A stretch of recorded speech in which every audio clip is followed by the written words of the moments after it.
You ever start a workout feeling strong, confident, fully in control, and then suddenly your muscles just stop cooperating? Not just burning, but actually refusing to contract the same way. You try to push, but your body says no. Most people think they know why this happens. They'll tell you it's lactic acid, or that you ran out of energy, or that you're just not fit enough yet. But here's the truth. That explanation is incomplete. And once you understand the real reason your muscles get tired, the way you train, pace yourself, and recover will completely change. In this video, you're going to learn what muscle fatigue really is, what's actually happening inside your body when your muscles give up, and how understanding this can help you perform better without burning out faster. Just real physiology explained simply.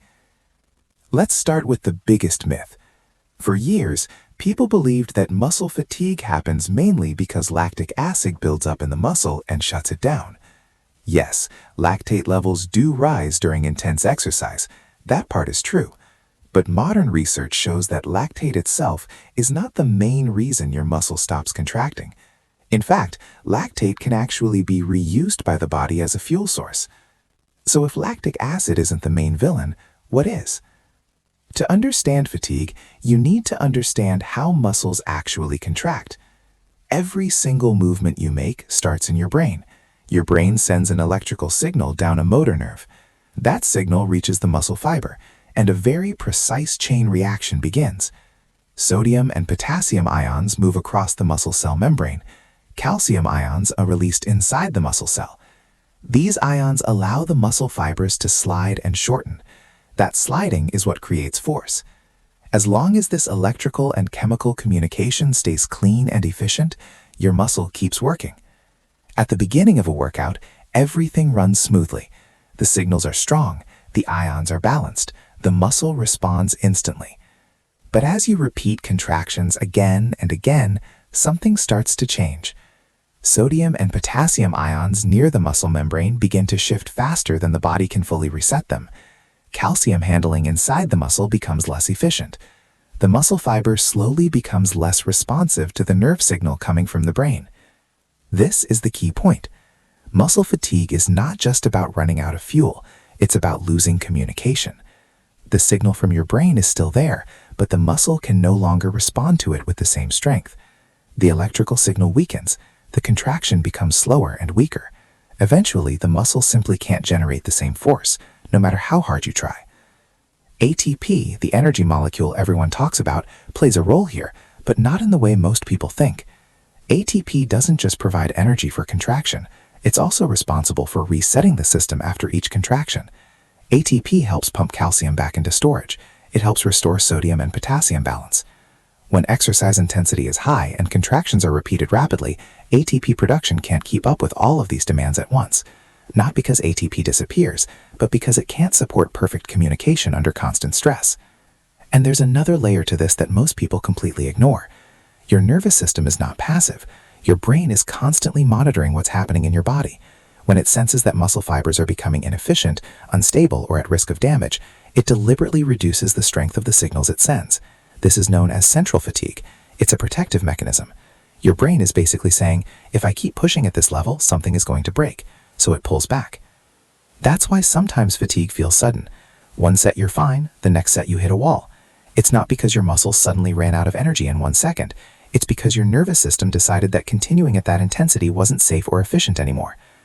Think about how this feels in real life. You start a set of squats. The first few reps feel smooth. Your breathing is controlled. Your legs respond perfectly. As the reps continue, the movement slows down. Your legs feel heavy. Your form starts to break. By the last rep, your brain is screaming at your legs, but they're barely responding. That's neuromuscular fatigue in action. Not laziness, not weakness, biology. Now here's where most people make mistakes. The first mistake is blaming everything on lactic acid. That leads to bad decisions, like stopping training too early or focusing on the wrong recovery methods. The second mistake is assuming that eating more carbs alone will fix fatigue. Nutrition matters, but it doesn't magically solve ion imbalance or nervous system fatigue. The third mistake is ignoring the brain entirely and thinking fatigue is only a muscle problem. So what's the correct way to deal with muscle fatigue?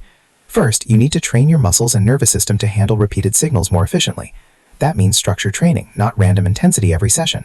Short controlled sets with proper rest help your muscles improve ion handling over time. This is one reason why experienced athletes can perform the same movement for longer before fatiguing.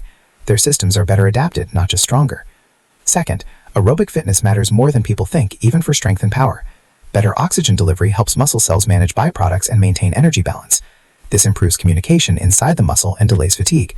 That's why endurance work, even at low intensity, can improve performance in other types of training. Third, pacing is critical. Going all out all the time trains your body to fatigue faster. Alternating intensity, using intervals, and respecting recovery allows your nervous system to stay efficient. Fatigue isn't something you bully your way through, it's something you manage intelligently. And finally, rest is not optional. Muscles don't adapt while you're training, they adapt when you recover. Ion balance, nerve sensitivity, and energy systems all reset and improve during rest. Ignoring this doesn't make you tougher, it just makes you tired sooner. Here's a simple 7-day challenge you can actually use. For the first 2 days, perform a moderate workout and simply observe when fatigue starts. Don't push to failure, just notice how your body responds. On days 3 and 4, introduce controlled intervals, like 20 seconds of work followed by 10 seconds of rest. Focus on clean movement and breathing. On days 5 and 6, add light endurance work like brisk walking or cycling to improve oxygen delivery. On day 7, repeat the first workout and compare how long you last and how the fatigue feels. Most people notice a clear difference. The big takeaway is this: muscle fatigue is not your enemy, it's a signal. It's your body communicating limits based on chemistry, electricity, and protection. When you understand that, you stop fighting your body and start working with it, and that's when performance actually improves.